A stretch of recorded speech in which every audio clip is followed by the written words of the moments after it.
गणपती बाप्पा मोरया, मंगलमूर्ती मोरया. गणपती बाप्पाच्या आगमनाला काही तासच राहिलेले आहेत. चला तर आज आपण गणपती बाप्पाच्या आवडीचे मोदक बनवणार आहोत. त्यासाठी इथे मी अर्धा लिटर दूध घेतलं. ते दूध मी विनेगर टाकून फाडून घेतलं. एका कपड्यावरती ते सगळं ओतलं, स्वच्छ धुवून घेतलं. पुन्हा इकडे कढई गरम करायला ठेवली.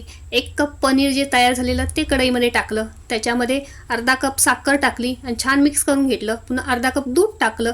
2 चमचे मी मिल्क पावडर टाकली. 1 चमचा वेलची पावडर टाकली. 1 चमचा रसमलाई इसेन्स टाकला आणि त्याचा घट्ट असा गोळा तयार झाला की मग ताटात काढून मळते वेळेस मी थोडासा येलो जेल कलर टाकला.